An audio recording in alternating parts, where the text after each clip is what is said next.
nó nói chè bé không khâu của xíu chè nè mò chè bé khâu của nhiều lúc ta rồi chè đĩa rồi chè nó bé không khâu của xíu luôn á chè nó sửa đơn rồi bé của mua sái xe của yêu khâu bé dùng khâu của xíu chè lo trong đi chào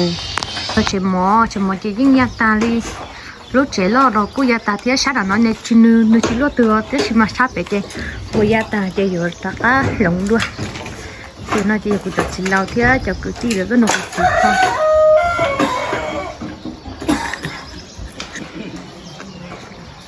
bóng vật đắng là gì?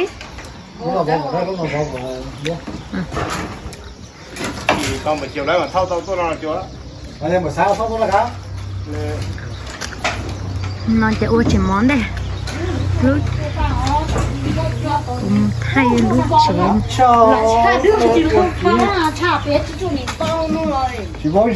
Họ nói chị lúc chén lo nó cái núi của tôi muốn thay mình gì cho sợ, phay cho cái sợ được sáng nhở. Nó chỉ lời là món đầu tài kì nó tóc khó lên nó tài đấy ạ sáng là nó chỉ nó chỉ luôn từ nãy giờ ta chỉ mà sáng phải nó chỉ nhìn ra tài lên nó chỉ cũng nhà thật chỉ cũng chỉ thế này giống tôi họ thấy rồi chơi đi nó có tổ nó rồi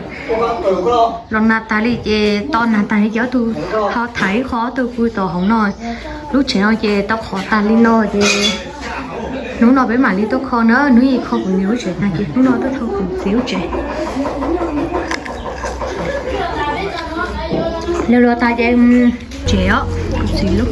Hôm nay còn em đang làm cái lạp tàu đó tôi mới trên này khâu nữa hả? Dạ. Ô, tụi mình luôn là tôi dân dịch thuật gì ra. nó đều cũng xíu chỉ từ nó cũng biệt tà đấy ạ lần mới đầu to ta chúa ta có mấy là cũng dành ta tí xí rồi nè luôn nữa cho nó giờ chỉ mà hảo à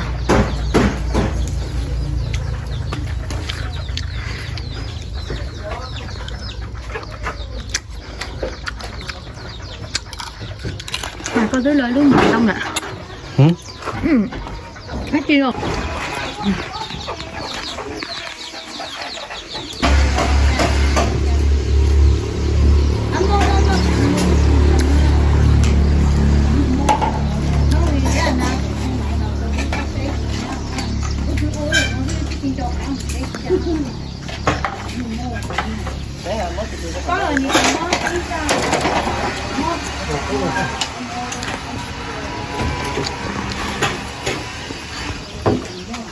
lúc trẻ nó chỉ của lũ em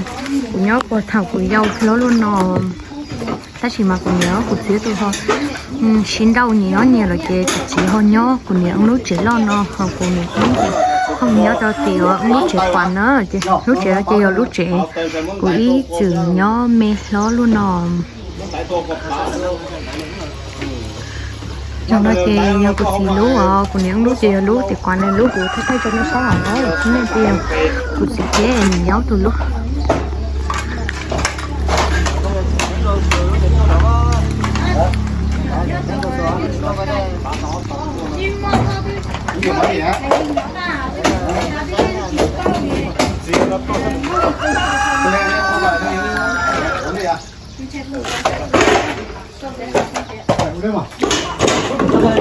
nó có số muốn thế, bạn tháo cái gì nó có hậu đầu. Dễ to có con treo, to thế. Bỏ tháp về không?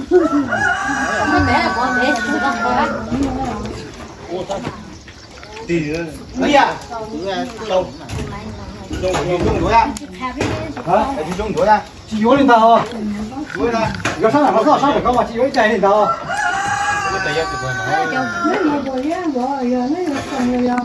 Con lo mà.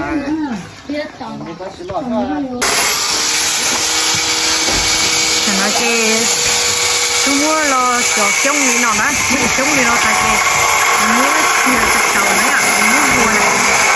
mua đầu buồn với đầu nó chị chúng ta cũng các phòng mua đầu buồn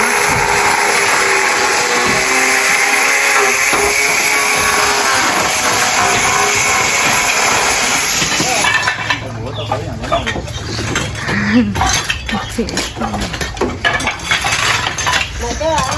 nha ui cũng nhìn chơi chẳng là chơi lúc chúng nó thay thì nó cũng thay chơi cái tàu chúng nó là chơi cũng mua vỏ tàu nó nữa chẳng nó chơi có tàu lúc chỉ lo nó chỉ là chơi một thứ là chơi mua vỏ cũng chơi chơi họ chủ cho nó chơi mấy vỏ trong chơi thấy chưa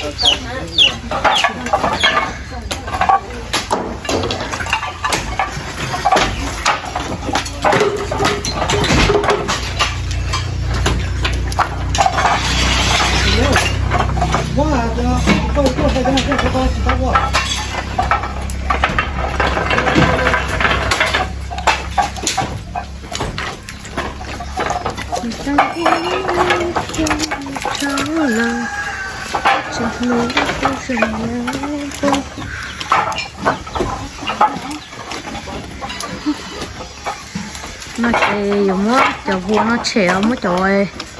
sống nó chua đun luôn mà đi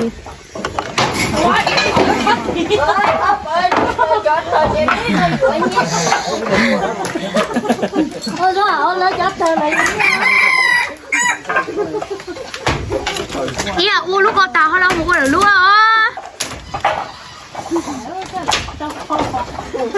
cho nó là chủ cho vua chỉnh trong mùa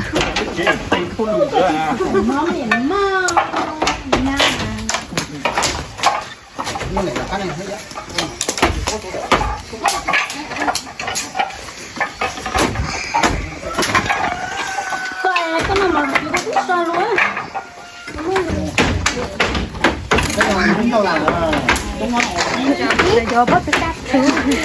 sáng lên chứ lau chùa ok nó chưa lau chùa vào tôi có cho cái chỉ cứ tôi nó chơi cái chỉ dòng khác kia chơi cái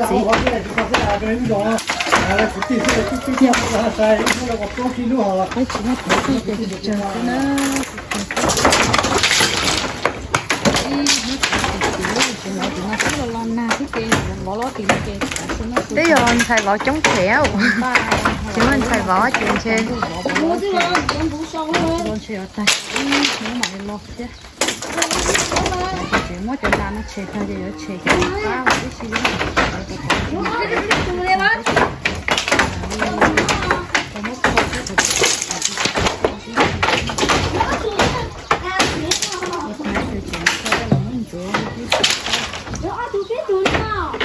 rửa thằng nấu chè đâu nha bây giờ rửa chè tính rửa tháp bể đó chỉ cần rửa lên hai đúng không tên chơi tính rửa tháp bể tới chè nó rồi là kiểu à bể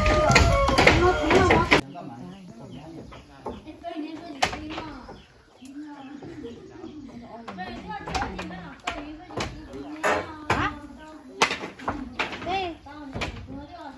subscribe cho kênh Ghiền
Mì Gõ để không bỏ lỡ những video hấp dẫn. nó chè cực xíu đứt chè bỏ lò nè như khó bỏ nó chè cực xíu chè bỏ vô lò là lỡ tôi vào tay ó sam xía nó nói giờ họ chùa ó chè một cầu chè trình tá tội lò vỏ đó chè một cầu thế chè nửa tiệt chỉ ra chè cực xíu lúa à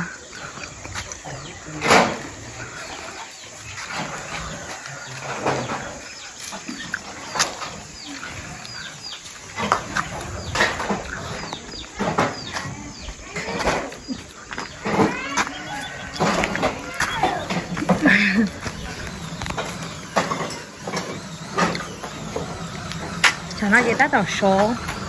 ít gì một cặp sát tàu nó về khỏi rồi lo nữa họ chửi sát tàu nó nữa sát tàu nó về chỉ tao số rồi ta sát tàu cho mà nó số sát nó sát là nó thấy cái tiền lo của chữ trẻ đó thì chỉ tao chế để phục quên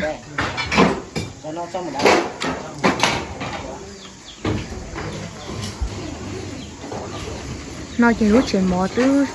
ôi lo nằm mò rồi mà thì giờ lúc chế lòi nó đã tàu bỏ rồi đó nó chỉ của tôi người lâu ba em hai giờ một giò xanh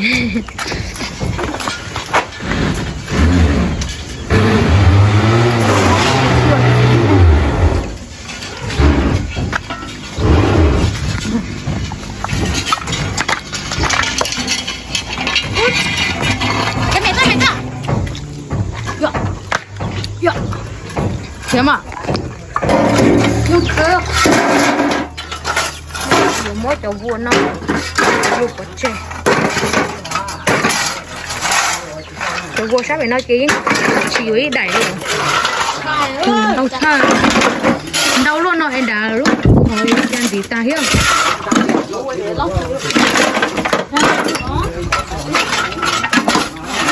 Nó chết đi đó là cháu kìa.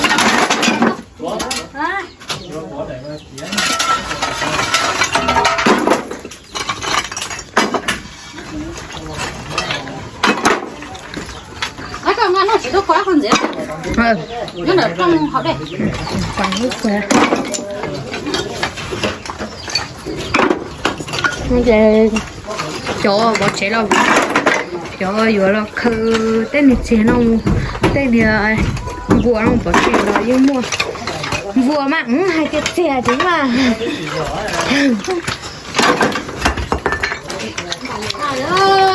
chỉ có chân thì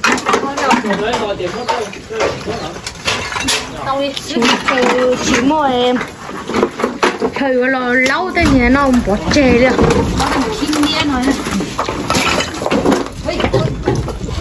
nó chỉ của tôi nhà lâu không chè lo nữa nó của tôi nhà lâu lo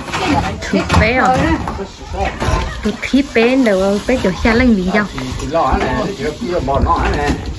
nó gì cụ giờ á cụ chọi thì làm chết cụ thuộc gì không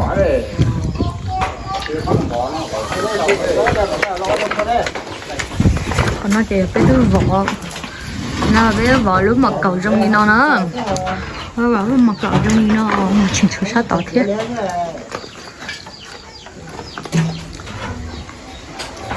tao thì bếp lông nú nó thì cháu chỉ rằng muốn thằng nó chơi với linh sợ được kho chè tàn nó đấy giờ chỉ tao muốn linh từ lúc so rồi linh từ lúc chè nó cũng bữa thấy cái sợ được cũng kho chè là bếp lông không tàn thế kho ý gì thấy ý gì nữa rồi chị sợ được kho tàn nó chỉ cút chỉ tàn rồi thế là lưu kho lên thì yếu nú trên đó thế mà đi tàn